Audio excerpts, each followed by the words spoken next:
Là, j'essaye de faire cet exercice, de prendre les ressources du dossier multimédia et de les intégrer dans mon cours du bac à sable. Nous sommes au C14, on voit ce qui est demandé ici. Alors, mon cours est juste là, le mode d'édition est actif. J'ai déjà téléchargé les éléments dans un dossier. Donc, en cliquant sur le bouton droit de la souris ici, euh, le bouton droit de la souris et copier l'adresse, enregistrer le lien sous. J'ai choisi mon emplacement et j'ai pu ainsi enregistrer le zip. Là, je reviens dans mon cours. Le mode d'édition est activé, mes éléments sont là. Donc, je prends par exemple ici, ressource HTML, je vais le déposer comme une ressource fichier. Je vais le déposer ici. Ce qui est en train de se faire. Je peux faire de même pour le site. L'un n'empêche pas l'autre.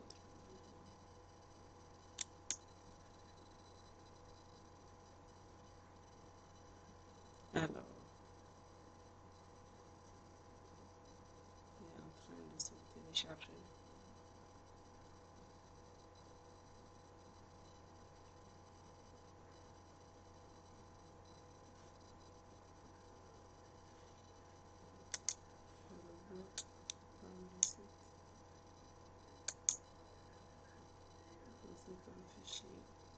Le site s'est enregistré le premier, alors je vais commencer par lui. Je clique sur l'élément modifié, je viens modifier les paramètres ici.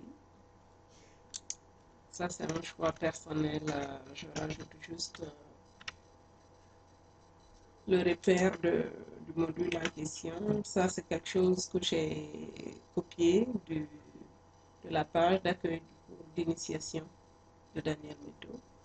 Alors, je viens ici double-cliquer sur le dossier zippé ou le fichier zippé. Je vais décompacter le zip.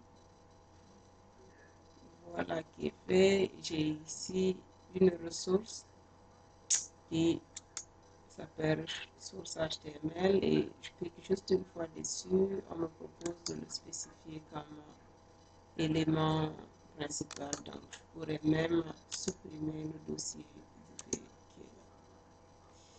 Alors, il ne me reste plus qu'à enregistrer et retenir. Voilà, mon site HTML est intégré. Si je clique dessus, je vois bien que j'ai un site en bonne et due forme. Alors,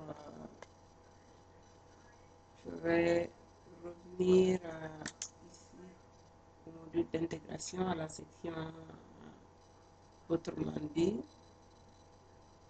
Donc, je vais reprendre.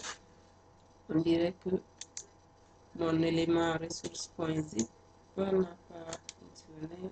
Je le replace. Je vais faire le même, déposer un fichier. Alors, voilà qui se fait. J'ai de meilleurs résultats. Je viens faire la même chose au niveau du paramétrage. Hop,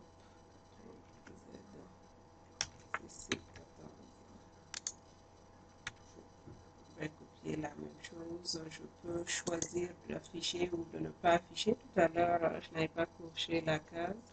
Je viens double-cliquer sur le fichier zippé pour le décompresser. Voilà qui est fait. Et puis, je viens sur l'élément. Ce n'est vraiment pas la même chose que tout à l'heure. Je ne vois pas de fichier HTML. Je vois un exécutable ici que je vais spécifier comme fichier principal. Je viens aux apparences pour spécifier ces éléments. Et là, je peux supprimer le fichier zip comme je l'ai déjà décompacté et j'enregistre pour revenir au cours. On va voir qu'est-ce que ça donne. Et pour exécuter, je vais dérouler. Voilà qui est fait, c'est réussi. Donc, il faut activer l'exécutable qui est dans le dossier zip. Dans le premier cas, c'est du HTML. Ici, ça semble être quelque chose de bien différent. Mais j'ignore le pourquoi. La seule chose que je sais est que je suis bien fière de moi. Alors, on va